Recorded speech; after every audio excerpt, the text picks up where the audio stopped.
today, I can report to the American people, our alliances are stronger than they've been in decades. NATO is more capable than it's ever been, and many more of our allies are paying their fair share. Before I took office, 9 NATO allies were spending 2% of their GDP on defense. Now 23 are spending 2%. And look at the Indo-Pacific. We made partnerships stronger and created new partnerships to challenge China's aggressive behavior and to rebalance power in the region. We did it, what few thought was possible, to build the first ever trilateral partnership between the United States, Japan, and South Korea.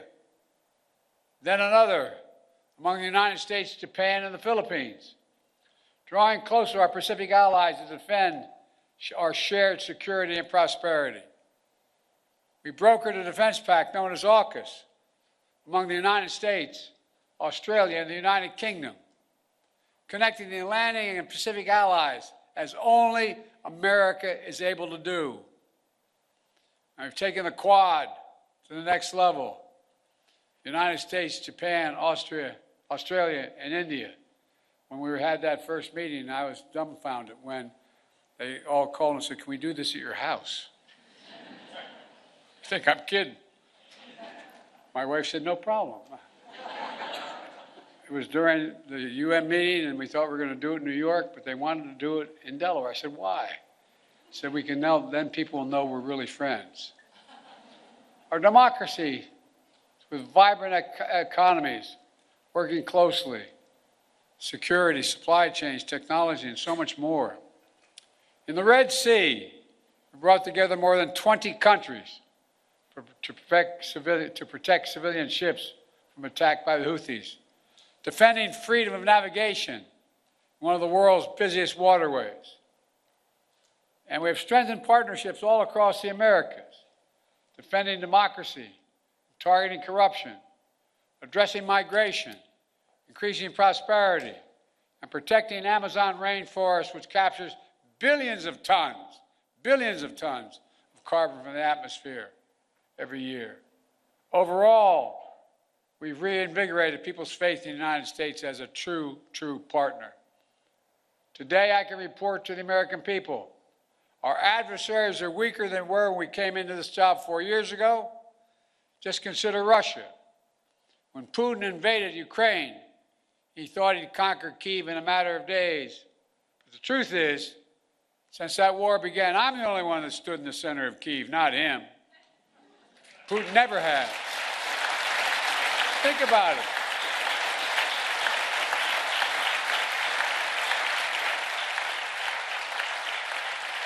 It was a long train ride, but I'm the only commander-in-chief to visit a war zone not controlled by U.S. forces.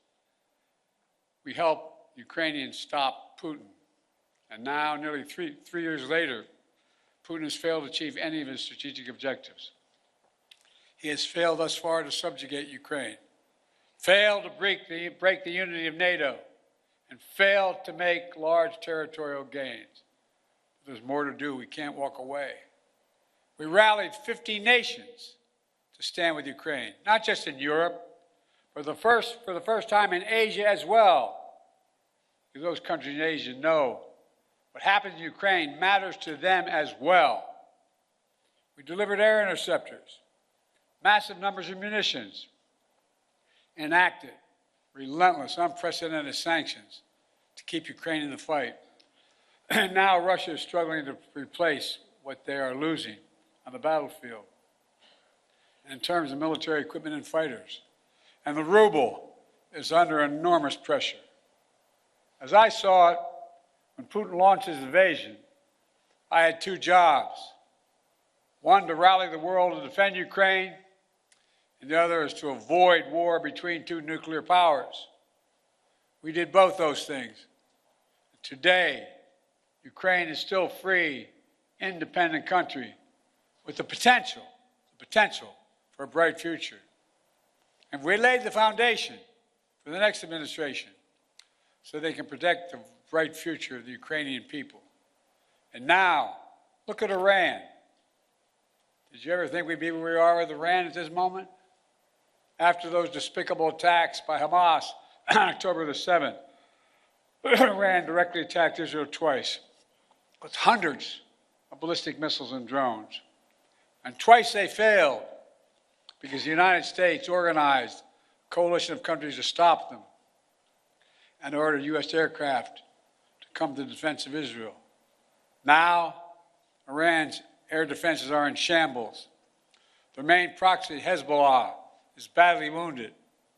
And as we tested Iran's willingness to revive the nuclear deal, we kept the pressure with sanctions.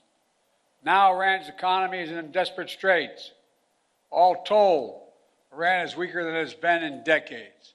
And if you want more evidence that we've seriously weakened Iran and Russia, just take a look at Syria. President Assad was both countries' closest ally in the Middle East. Neither could keep him in power. Quite frankly, neither really tried very hard. Now, I cannot claim credit for every factor that led to Iran and Russia growing weaker in the past 4 years. They did plenty of damage all by themselves. But Israel did plenty of damage to Iran and its proxies. But there's no question, our actions contributed significantly. And now major authoritarian states are aligning more closely with one another.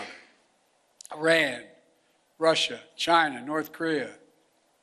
But that's more out of weakness than out of strength.